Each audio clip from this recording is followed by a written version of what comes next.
Ang kwentong ito ay kilala sa tanyag na ang paghahari ng kasakiman.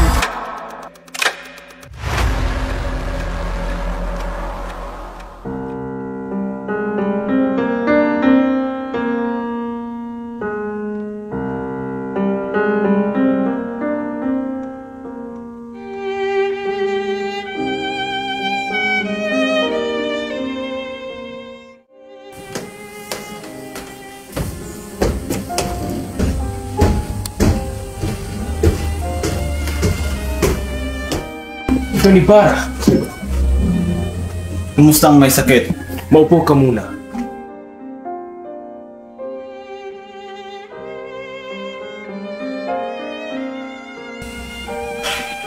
Bagyaan ang tibok ng puso. May nang mahina ng puso. Nawala na siya ng gana sa pagkain.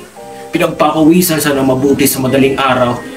Talamak ng lason sa buong katawan. Bukas sa makalawa ay maaring mamatay na parang tinamaan ng lintik. Isang munting dahilan, isang walang kabuluhang bagay, isang sulak ng kalooban ay maaring makamatay sa kanya. Katulad ng Pilipinas! Ang lalo pang nakapanghina sa kanya ay ang mga bangungot at kanyang mga takot. Katulad ng pamahalaan! May ilang gabi na siyang nagigising. Ang akala niya ay nabulag na siya.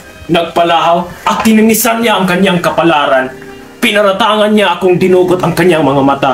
Nang ako'y pumunta na may dalang ilaw, napagkamalan akong si Padre Irene at tinawag akong kanyang tagapagligtas. Wala kang iniwan sa pamahalaan! Basilio, makinig ka sa akin ng mabuti. Mahalaga ang bawat sandali. At nakita kong hindi mo binabasa ang mga aklat na ipinadala ko sa iyo. Wala kang palasakit sa iyong bayan! Wala nang kapuluhan. Sa loob na isang oras ay magsisimulang himagsikan sa isang hudyat ko. Bukas ay wala ng pag-aaral, walang universidad, walang makikita kundi labanan at patayan. Nihanda ko na ang lahat at natitiyak ko ang aking tagumpay. Kapag kami nagtagumpay, ang lahat na hindi tumulong sa amin bagaman may kayang dumamay ay ituturing namin kaaway. Basilio, naparito ako upang ihandog sa iyo ang dalawang bagay. Ang iyong kamatayan o ay iyong hinaharap. Ang aking kabatayan o aking hinaharap? Panig sa pamahalaan sa amin. Piling sa mga maninil o piling sa iyong bayan. Magpasya ka. Wala ng panahon. Narito ako upang iligtas ka dahil sa mga alaalang dumidikis sa atin. Sa panig mga maninil o ng aking bayan. Nasa kamay ko ang kaloob ng pamahalaan. Magpasya ka. Ano ang kailangan kong gawin? Madali. Sapagkat ako ang namumuno sa buong kilusan, hindi ako maharap sa iisang labanan. Kailangan ako ng lahat. Pamumunuan mo ang isang pangkat at habang nakatuon ang kaguluhan sa iba't ibang pook ng syudad, buksan mo ng sapilitan ang pinto ng kumbento ng Santa Clara at kunin mo ang isang tao na maliban sa iyo, sa akin, at kay Kapitan Tiago ay wala nang makakakilala. Hindi malalagay sa panganib ang buhay mo. Si Maria Clara! Oo, si Maria Clara. Ibig ko siyang iligtas. Inibig ko mabuhay upang mailigtas siya. Bumalik ako. Ninasa kong himagsikan. Sapagkat tanging ito lamang ang makapagbubukas sa akin ng pinto ng mga kumbento. Ay! Nahuli na kayo. At bakit? Patay na si Maria Clara. Patay na! Sinungalingan! Hindi maaaring magkatotoo yan! Buhay pa si Maria Clara! Kailangan buhay pa siya! Naduduwag ka lang! Hindi pa siya patay at ngayong gabi, ililigtas ko siya o bukas ikaw ang mamamatay! May ilang araw na siyang may sakit at pumunta ako ng kumbento para makibalita. Ito ang liyam ni Padre Salvi na dala kay Padre Irene. Magdamag umiiyak sa Kapitan Tiago. Hinahagan niya ang larawan ng anak at humingi ng tawad dito. Dahil dito, lumabis ang paghitit niya ng apyan. Kaninang hapon, tinugtog ang agonyas para sa akin. Patay na! Patay na! Namatay na hindi man ko lamang nakita. Namatay na hindi na lamang nabubuhay ang pako para sa kanya. Namatay na ng durusa. Maria Clara, sinisita ko. Crisostomo, mahal ko!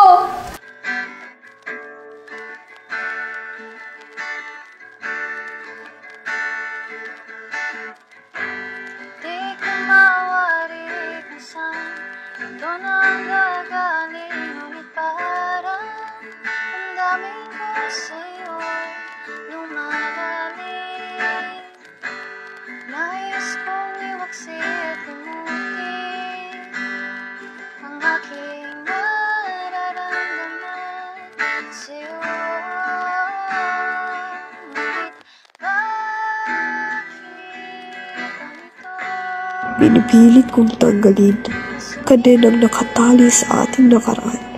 Pinipilit kalimutan ang sumpaang ikaw at ako lang. Ngunit, bilanggo ako. Bilanggo ako ng pag-ibig.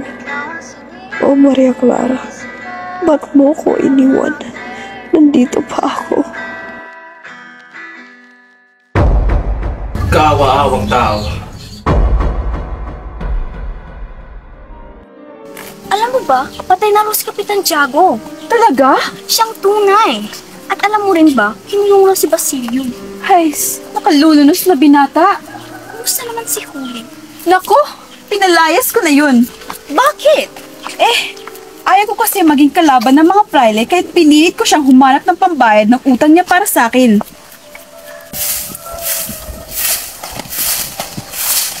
Huli. Ano ngayon? May nasaga pa kong balita. Balita? Anong pang balita? Si Basilio nakulong. Ano nang maaari kong gawin?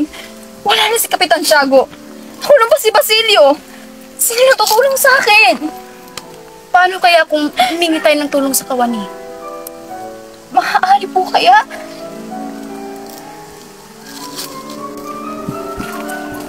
Hola, senyor. Buenos dias, mga dalagita. Anong maaari pong magawa para sa inyo? Maaari niyo po ba kaming tulungan?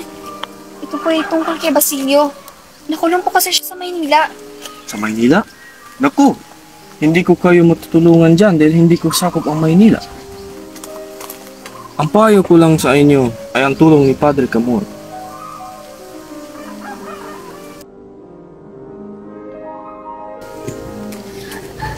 Oh, bakit kang minto?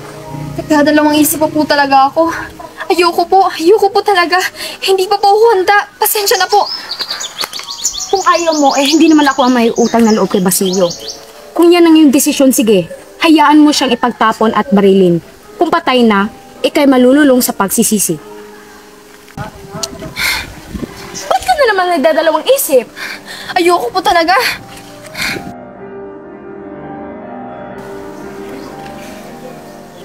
Oh, ano na yung desisyon? Handa na po ako.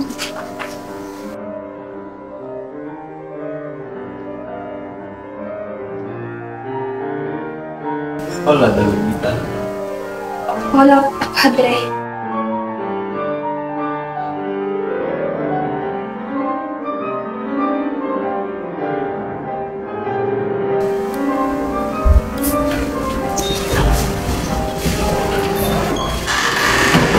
Alam mo na siguro kung ano ang aking ibig sabihin.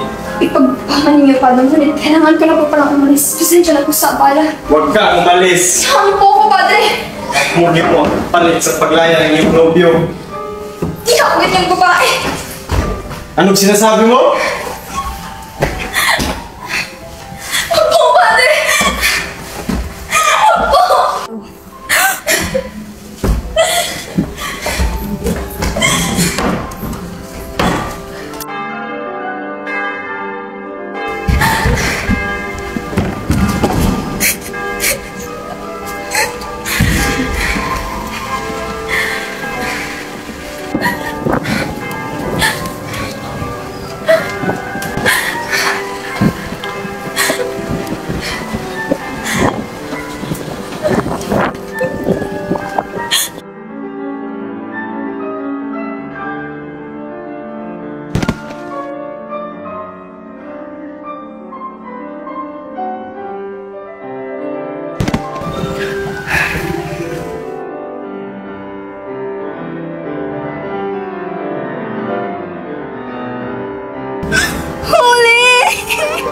Saan ka pupunta? Labas mo si Padre Camora! No, si Puyen!